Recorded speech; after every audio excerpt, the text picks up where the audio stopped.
आज हम पढ़ेंगे एक landmark case Indian contract act का 1872 मोरी बीबी वर्सेस धर्मदास घोष। ये केस बहुत इम्पोर्टेंट है, हर लॉ स्टूडेंट्स को इसके बारे में मालूमात होना चाहिए।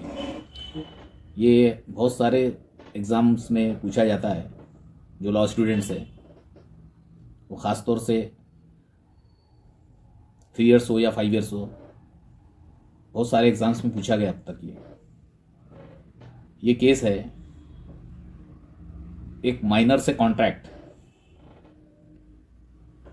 On 20 July 1895 Dharmdas Ghosh execute a mortgage of his immovable property in the favor of Brahmadatt, who was a money lender having a business at Calcutta.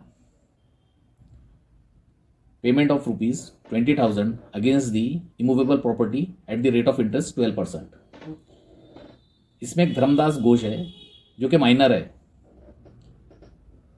वो एक प्रॉपर्टी को मॉर्गेज कर देता है एक मनी लेंडर के पास में, जिसका नाम होता है ब्रह्मदत्त। वो कलकत्ता का एक बिजनेसमैन होता है। अगेंस्ट द रुपीज ऑफ 20,000 और उसका रेट ऑफ इंटरेस्ट तय होता है 12%। अब इसमें यह है कि भाई जब वो मॉर्गेज करता है प्रॉपर्टी तो मनी लेंडर जो होता है उसको मालूमात नहीं होती है कि ये माइनर है, और उसका जो एक अटॉर्नी रहता है केदारनाथ और ब्रह्मदत्त का, वो अमाउंट देता है। एक लोकल रहता है उसका, एक अकाउंट्स देखने वाला लोकल एक बंदा होता है जो उसके थ्रू वो पैसे देता है उसको, और कुछ 20,000 से कुछ कम होते हैं पैसे जो कि धर्मदास घोष को दिया जाता है।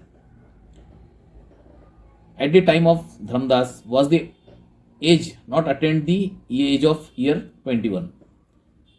वो माइनर होता है और उसकी एज एक कॉन्ट्रैक्ट या एग्रीमेंट जो भी होता है उसमें उसको मालूमात नहीं रहता धर्मदास घोष के माइनर है। अब ये होता है कि भाई ये एग्रीमेंट कॉन्ट्रैक्ट हो जाता है और ये बिलो 20,000 कुछ अमाउंट भी दे दी जाती है। अब कुछ वक्त के बाद में धर्मदास घोष की जो मदर होती है was appointed as a guardian by the High Court and sent a notice on 15th July to Kedarnath. जो केदारनाथ अटॉर्नी होता है उसको एक नोटिस जाता है धर्मदास घोष के थ्रू, यानी मीन्स उसके लिए उसकी जो गार्जियन होती है उसकी मदर के थ्रू।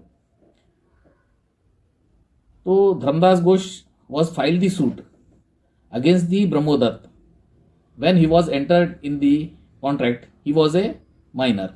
धर्मदास घोष का कहना होता है कि भाई जब मैंने कॉन्ट्रैक्ट किया था जब वो माइनर था। तो अब कोर्ट में केस जाता है तो दीदराज है, वो लोकल मैनेजर होता है जो ब्रह्मदत्त का ही होता है, उसको मालूमात होता है कि ये माइनर है करके, और उसको फुल नॉलेज होता है कि धर्मदास घोष जो है माइनर है। On dated 10 September 1895 Dharmdas Ghosh file a suit through his guardian against Brahmdatt. तो ब्रह्मदत्त के नॉलेज में आता है कि भाई उसके खिलाफ केस फाइल किया गया धर्मदास घोष ने। तो ऐसा होता है कि भाई जो कोर्ट है पास ऑर्डर मॉर्गेज डीड होती जो was a void under the section 2/10 and 11 of the Indian contract act 1872। और कोर्ट का यह मानना था जी contract is not a valid और nor a voidable. The contract is not a valid nor voidable. अब ये बिगिनिंग से void है ऐसा मानना था कोर्ट का। तो इस केस में ये माना गया है कोर्ट के हिसाब से कि भाई ये शुरू से बिगिनिंग से गलत है और माइनर है, माइनर से कोई कॉन्ट्रैक्ट नहीं किया जा सकता below the age under minor होने की वजह से।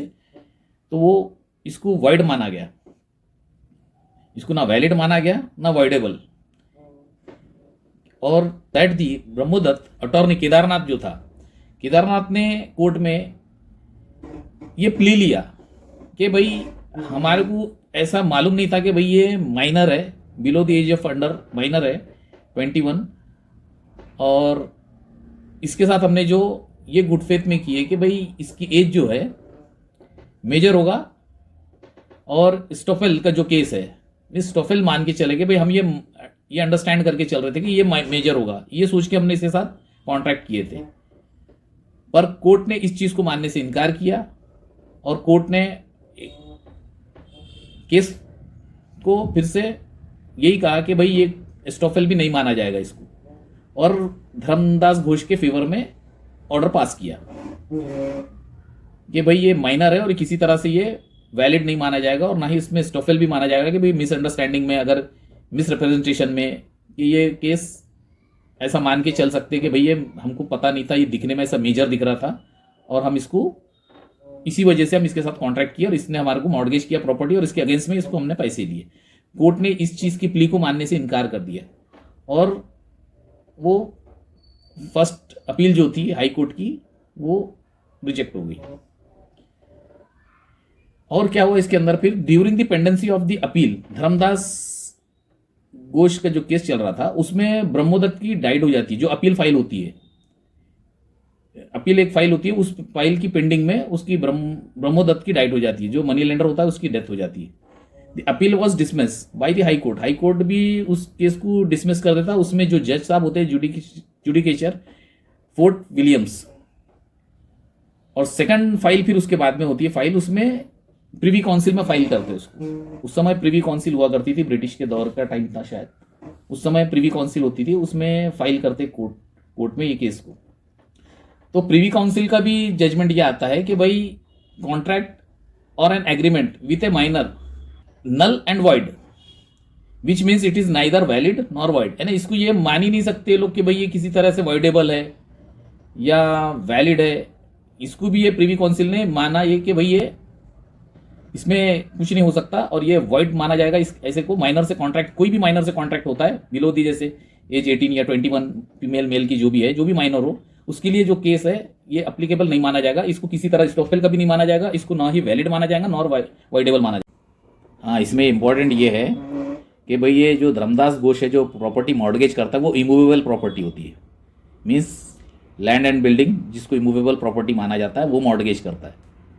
और इसमें ये है कि भाई जो जजमेंट्स है वो कोर्ट हो गया, फर्स्ट अपील हाई कोर्ट और सेकंड अपील प्रिवी काउंसिल, इसमें तमाम में जो है फेवरेबल धर्मदास घोष को फेवर मिला इसमें। यानी फाइनली ये कोर्ट का मानना था कि भाई कोई भी माइनर से कॉन्ट्रैक्ट जो होता है वो इलीगल माना जाएगा, उसको किसी भी तरह से ना वैलिड ना वॉइडेबल, उसको सीधा वॉइड माना जाएगा, मीन्स इलीगल माना जाएगा। उसको किसी भी तरह से वो उससे एंटर नहीं कर सकते और कोई इससे कोई किसी तरह का माइनर से कोई कॉन्ट्रैक्ट नहीं किया जा सकता। इसका फाइनल सोल्यूशन यही निकला। इसमें तमाम कोर्ट्स ने यही जजमेंट दिए इसके अंदर और धर्मदास घोष को इसका फेवर मिला पूरा। हाँ, इसमें यह है कि अगर आपको इसमें से कुछ समझ में नहीं आता है तो आप कमेंट्स में पूछ सकते हैं। इसमें कोई क्वेश्चन पूछना है आपको, कोई क्यूरीज है तो उसमें पूछ सकते हैं आप।